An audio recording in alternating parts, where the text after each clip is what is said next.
Saludos. En este video vamos a ver las funciones de transferencia. Comencemos.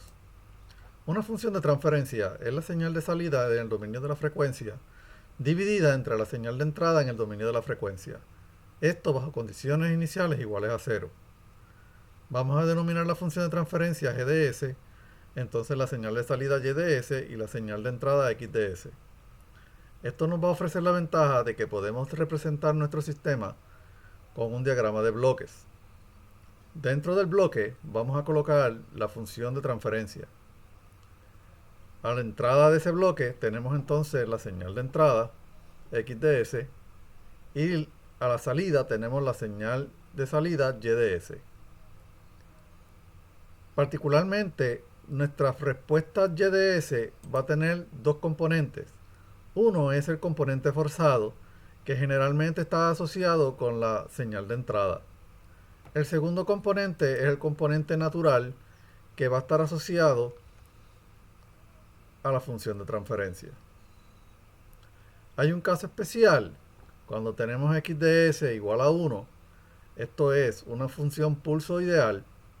Nuestra salida va a representar solamente el componente natural. Para que esto pueda ser cierto en un sistema físico, tenemos que tener suficiente energía en el pulso para que pueda manejar el sistema que queremos describir.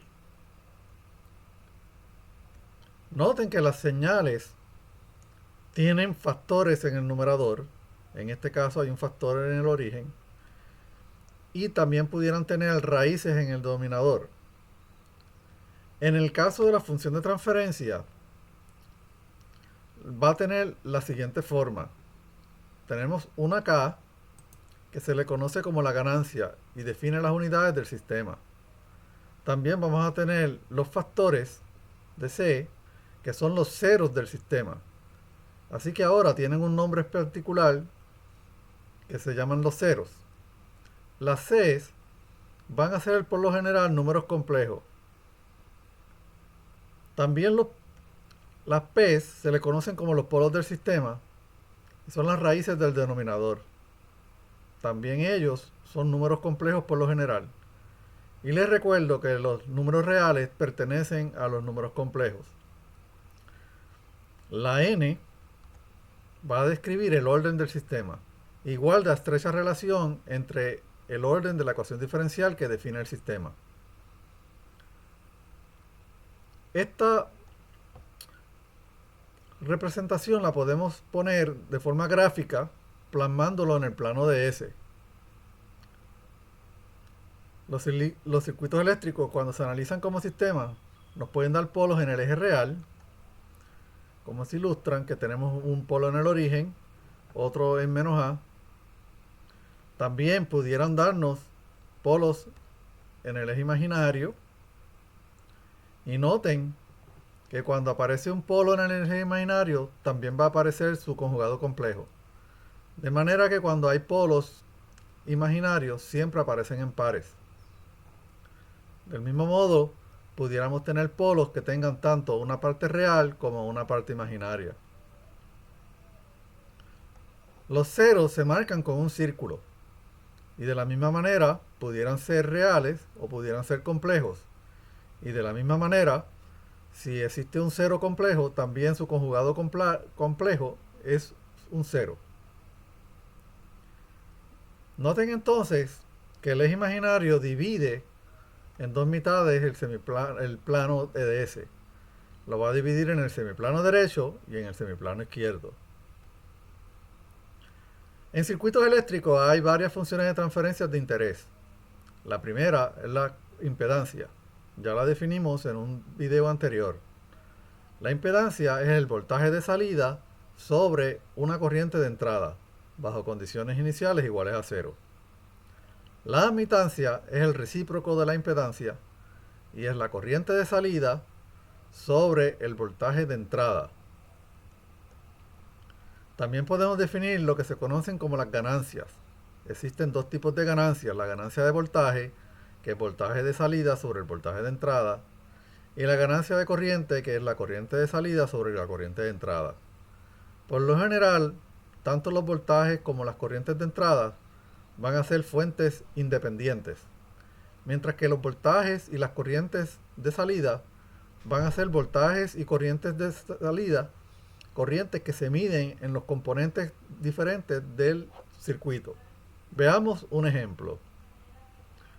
Aquí tenemos un sistema de segundo orden y sabemos que es de segundo orden porque tiene un inductor y tiene un capacitor.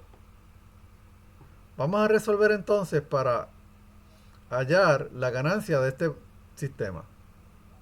Noten que no es importante saber cuál es la entrada del voltaje de entrada. ¿Por qué? Porque lo vamos a estar representando como una variable. Pero el voltaje de entrada, por lo general, se conoce, puede ser un salto unitario, pudiera ser un sinusoidal, y ese componente, ya sea DC o AC, va a ser el componente forzado. De interés en este ejemplo queremos ver lo que es el componente natural, y por eso vamos allá a la ganancia de voltaje. Ya ustedes son expertos en esto, hacemos un KVL, vamos a tener que el voltaje de entrada va a ser igual al voltaje de salida más R más SL multiplicado por la corriente. Esto es muy fácil. También podemos ver que la corriente es igual a la admitancia multiplicada por el voltaje. Y ahora, combinando estas dos ecuaciones, podemos hallar el voltaje de entrada, expresarlo en términos del voltaje de salida.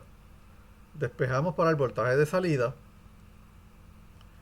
y prácticamente ahora rearreglamos de manera que me quede el voltaje de salida sobre el voltaje de entrada, y con eso hallamos entonces la ganancia. Vamos a rearreglar una última vez para dejar el coeficiente de S al cuadrado en 1.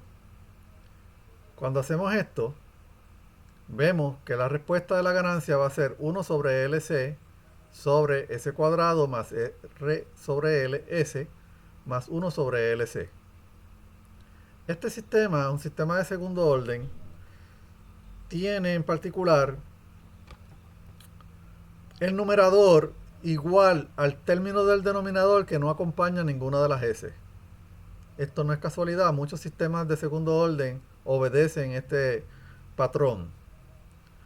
El caso más general del sistema de segundo orden le vamos a conocer como omega n al cuadrado, donde el omega n es la frecuencia natural, todo sobre S cuadrado más 2 veces psi omega n, donde el psi también se le conoce como la constante de amortiguamiento.